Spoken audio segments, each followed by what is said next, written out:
주님과 함께 걷는 40주 성경 읽기에 오신 은총의 숲 전농가족 여러분, 주님의 이름으로 환영하고 축복합니다. 날씨가 너무나 덥습니다. 건강에 유의하시고요.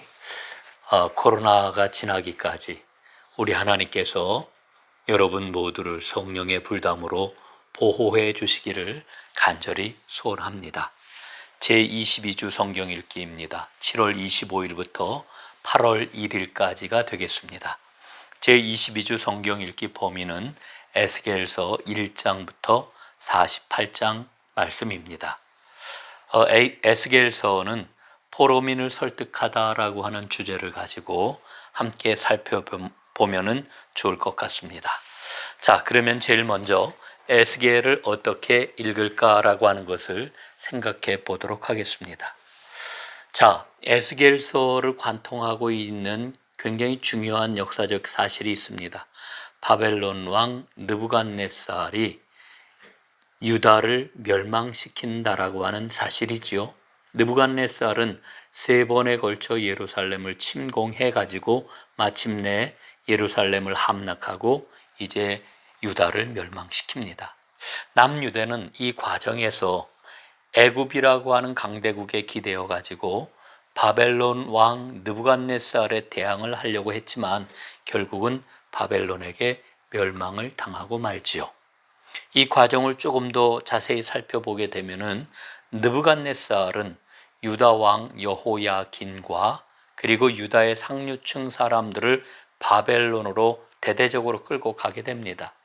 이 끌려간 사람 중에 에스겔이 포함이 되지요. 이때는 아직 유다가 멸망되기 이전이었습니다. 그리고 느부갓네살 왕은 유다의 마지막 왕으로 시드기야를 세우게 됩니다. 그리고 에스겔은 주전 593년 포로로 끌려간 바벨론에서 하나님께 예언자로 부르심을 받게 됩니다.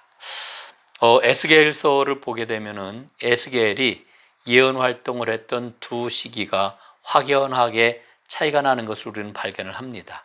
첫 번째로는 주전 593년부터 주전 587년 사이에 예루살렘이 완전히 점령당하기 이전까지의 그런 그 내용입니다. 1장부터 24장이 여기에 해당이 되지요. 이때 에스겔의 그런 그 선포 내용은 주로 죄로 가득 찬 예루살렘 성읍에 닥치게 될 하나님의 심판을 이야기를 합니다. 이 심판은 돌이킬 수 없다, 이렇게 선포를 하는 것이죠. 두 번째 시기입니다. 두 번째 시기는 예루살렘 점령과 성전이 파괴된 이후의 내용입니다. 25장부터 48장까지의 말씀입니다. 이제 예루살렘이 점령이 되고 성전이 철저하게 파괴가 되었으니 얼마나 사람들이 절망에 빠졌겠습니까? 절망에 빠진 사람들을 일으켜 세우고 위로의 말씀을 선포하지요. 그리고 앞으로 일어날 변화에 대해서 이야기를 하는데 가장 대표적인 것이 죽은 뼈들이 깨어나서 산 사람들의 새로운 군대가 되는 환상, 유명한 에스겔 골짜기에 뼈가 세 군데가 되는 이와 같은 환상이죠. 이 환상을 묘사를 합니다.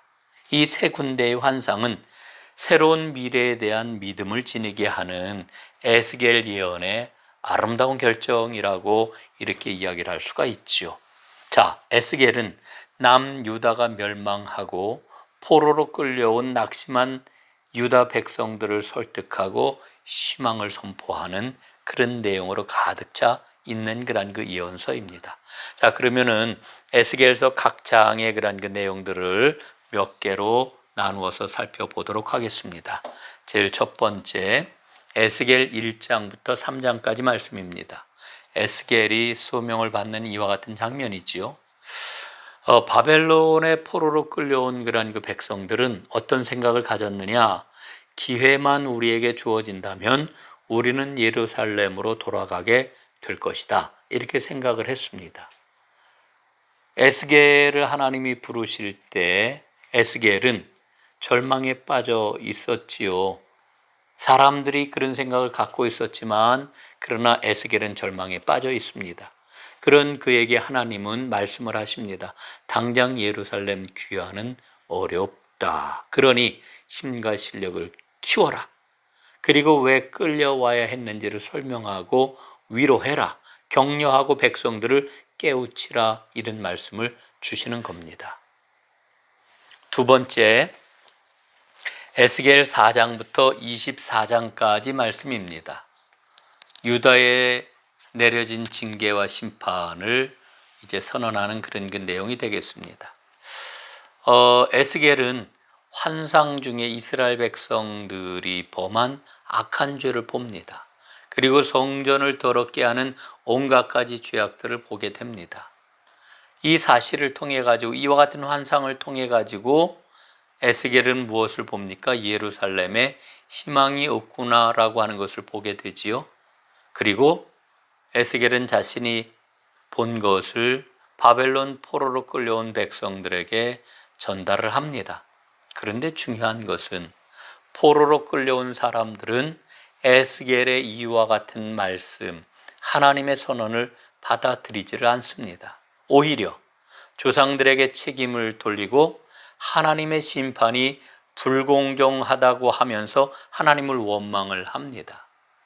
사실 하나님은 포로로 끌려온 이 사람들이 새 예루살렘을 건설하는데 쓰임받기를 원하셨지요. 그리고 그 훈련의 기간을 70년으로 정하셨던 것입니다. 세 번째는 에스겔 25장부터 32장까지 말씀입니다. 이방 민족에 대한 심판 선언이 되겠습니다. 자, 24장에서 이스라엘에 대한 심판 선언이 일단락되고요. 이제 25장 이후에는 이방 나라들에 대한 하나님의 심판이 선언이 되고 있습니다. 암몬에 대한 심판, 모압에 대한 심판, 에돔과 블레셋에 대한 심판, 두로에 대한 심판 선언이 이어지고요. 그 다음에는 강대국이었던 애굽을 향한 심판 예언이 기록이 되어 있습니다. 무려 4장에 걸쳐 가지고 애굽을 향한 심판 예언이 기록되어 있는 것을 우리는 봅니다. 그러면은 왜 이렇게 애굽에 대한 그런 그 심판 예언이 길게 기록이 되어 있는가?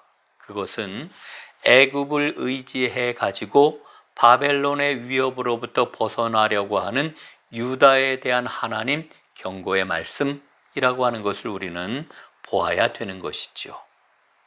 자, 이제 마지막 네 번째입니다. 에스겔서 33장부터 48장까지 말씀입니다. 여기에는 유다 회복에 대한 예언의 말씀이 기록이 되어 있습니다. 남유다는 BC 586년, 주전 586년에 마침내 바벨론에 의해서 멸망당하고 맙니다.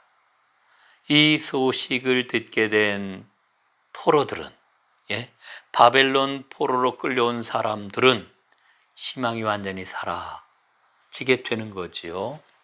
희망이 다 사라졌습니다. 왜? 완전히 나라가 쫄딱 망했으니까요. 그런데 놀랍게도 에스겔은 이때부터 하나님의 희망을 선포하기 시작을 합니다. 모든 사람들은 다 절망하고 모든 사람들은 다 희망이 없다고 이야기를 하는데 그 순간부터 하나님의 희망을 선포를 해요. 37장에 나오는 마른 뼈의 환상, 에스겔 골짜기의 마른 뼈의 환상, 이 마른 뼈들이 뼈가 막 붓고 힘줄이 생기고 살이 붙고 피가 돌면서 하나님의 군대가 되잖아요. 이 마른 뼈의 환상은 하나님의 회복의 역사를 기대하라고 하는 선언인 것입니다. 자, 이와 같은 하나님의 희망을 품은 유다 포로들은 이제 바벨론에서 성공을 하기를 시작합니다. 하나님이 뭐라 그러셨어요? 힘을 키워라, 준비해라 그랬잖아요. 이들의 후손들은 70년 후에 예루살렘으로 돌아가서 동족들을 위로하게 될 것이고 하나님의 꿈을 펼쳐나갈 것입니다. 새 예루살렘에 대한 환상이 이제 에스겔을 통하여 보여지게 되는데, 주어지는데 이 환상은 재건될 미래의 모습을 보여주고 있는 것이지요. 에스겔은 예루살렘 성전의 재건 환상을 통해 가지고 하나님 구원의 회복을 외치고 있는 것입니다. 이제 에스겔서를 관통하고 있는 중요한 성경 구절 한 구절을 낭독을 하고 이번 주 성경 읽기 강의를 마치도록 하겠습니다. 에스겔서 37장 11절 12절 말씀입니다. 또 내게 이르시되 인자야 이 뼈들은 이스라엘 온 족속이라. 그들이 이르기를 우리의 뼈들이 말랐고 우리의 소망이 없어졌으니 우리는 다 멸절되었다 하느니라. 그러므로 너는 대언하여 그들에게 이르기를 주 여호와께서 이같이 말씀하시기를 내 백성들아 내가 너희 무덤을 열고 너희로 거기에서 나오게 하고 이스라엘 땅으로 들어가게 하리라. 아멘.